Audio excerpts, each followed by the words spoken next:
Hi everyone, it's me, Tim. Today I want to talk about bosses. And not me, even though I'm a boss. Yo. I don't know why I did that.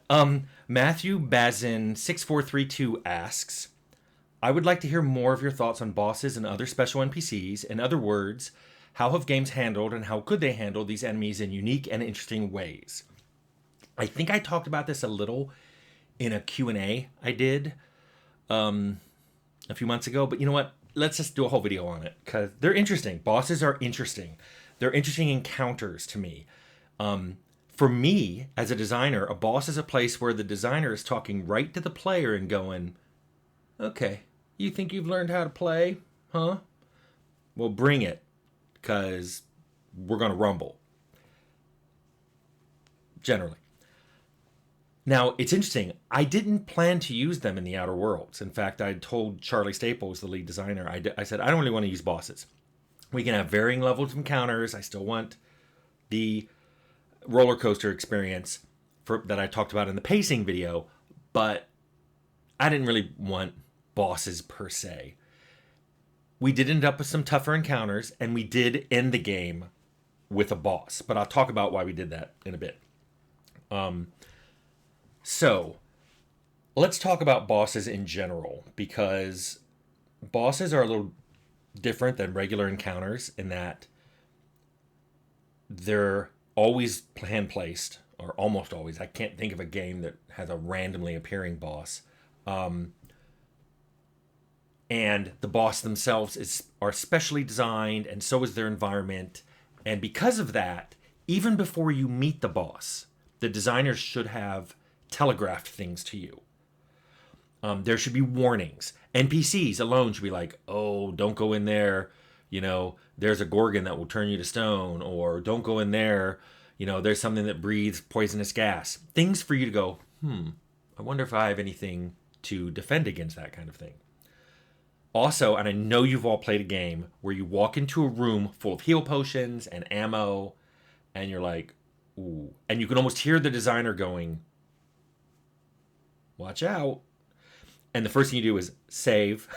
I've even had rooms like that auto-save. You walk into a room and it's auto-save, and you're like, uh-oh, I know something's about to go down.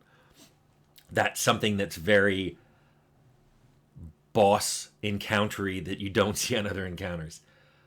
But the main thing I'm saying is before bosses are even introduced to the player, there's all kinds of things that happen in the game for the player to learn about it.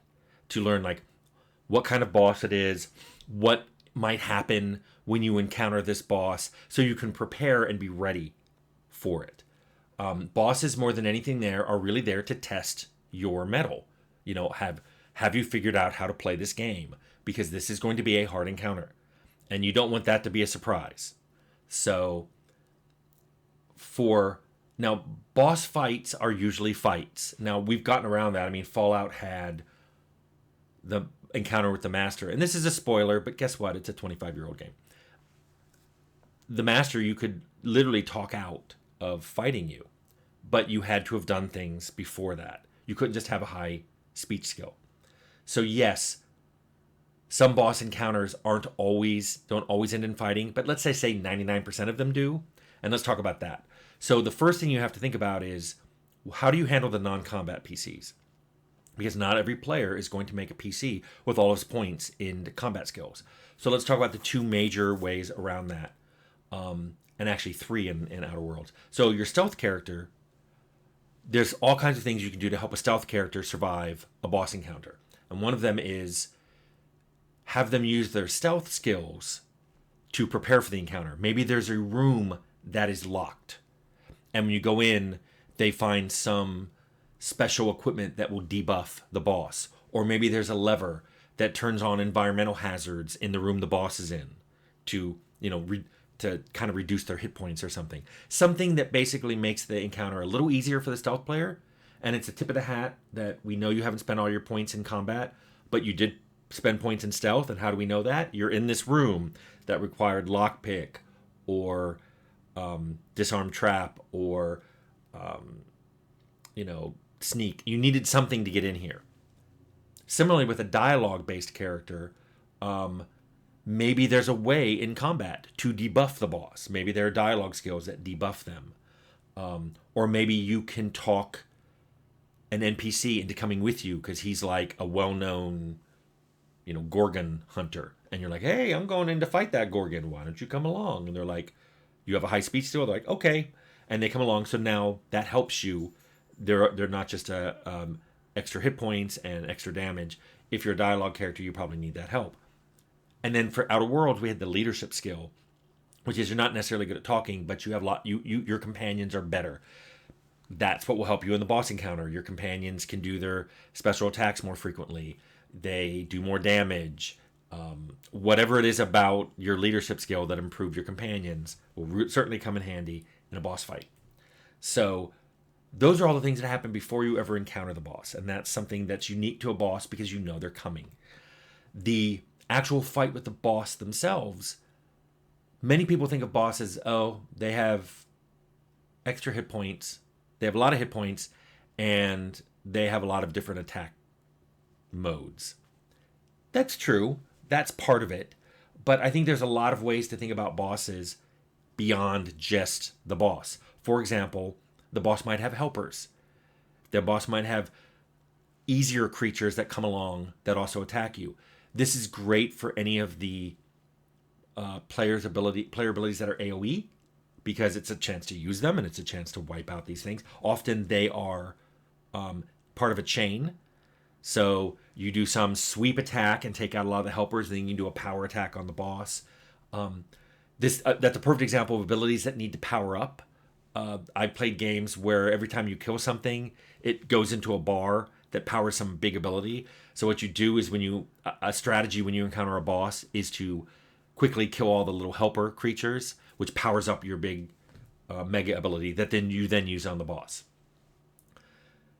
Also, some games, when they recognize that there are builds that aren't combat oriented, will let you convert those helpers over to you. Maybe you mind control them. Maybe you convince them they're fighting on the wrong side, whatever you want to do. And suddenly some of those helpers for the boss turn into helpers for you, and they turn on their boss. That's always super fun, and it's memorable, and it uses something your player is made for. The big thing I mentioned in the Q&A video was bosses should usually go through stages, and that's something that doesn't happen in normal encounters. It happens in boss encounters, where the boss, as they go through different stages, and I know in World of Warcraft, they even tell you this. They sometimes in like stage 2, the boss may physically change. He certainly gains new abilities or movement mode. Suddenly maybe he's flying, so you have to attack him with ranged. Or maybe he suddenly gets a AoE attack weapon. He suddenly can breathe gas or breathe fire. These are all different stages that bosses go through that keep the player on their toes and makes them adapt. That you can't come in with your one ability and use it, because the boss is going to go through stages.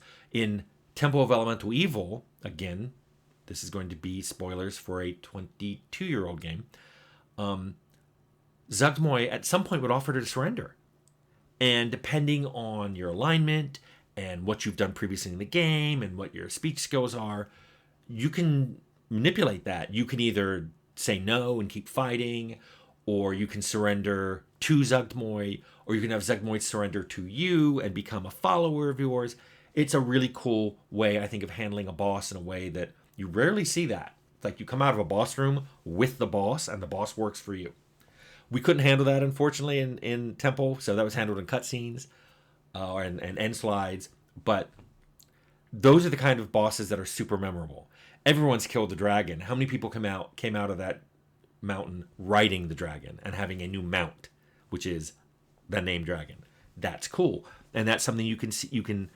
If you haven't seen, that's something people should do. Also, because bosses tend to be placed. Like I said, I don't think of a lot of randomly encountered bosses. The room itself can go through stages. And that's something I've seen in different games where the room itself changes over time. Maybe there are hazards. Maybe they're not there and they start up. Or maybe they're there but they move. Maybe they're there and they change type. They go from being electrical to acid. And that's, again, something to keep the player on their toes, to make them have to adapt to that new change. Also, sometimes blockers appear, like columns will rise up or shields will appear, and you have to deal with it. You have to knock them down, or you have to move position, or you just have to change your tactics. Also, paths to things that can help you or hurt the boss can suddenly appear. Maybe all of a sudden these columns shoot up and at the top of them are levers that can spray acid on the boss, but you have to double jump to get there. Players who never took double jump are like, I guess I just keep fighting the boss, but all the double jump players are like, woohoo, I'm spraying acid. That's cool. And then I already kind of touched on it with you leaving with the boss. There's a lot of things that make boss encounters memorable that happen after you're done. They're post-boss things. Because people want some kind of change beyond just a base reward, like here's a +1 sword and here's a bunch of coins or something. They want something that's like, I took on a boss. Maybe it's a reputation. Maybe you're known as the Gorgon Slayer, and now there's a new greeting people have when you walk around the world. That's really cool. Maybe you get a special item from them that gets reactions from people. In Arcanum, we had armor that made people do a special greeting, and they could tag the armor. The armor basically looked so scary that you would get a different greeting out of people you meet in towns. That would we really wanted that. We put that in, planning to use it on boss encounters.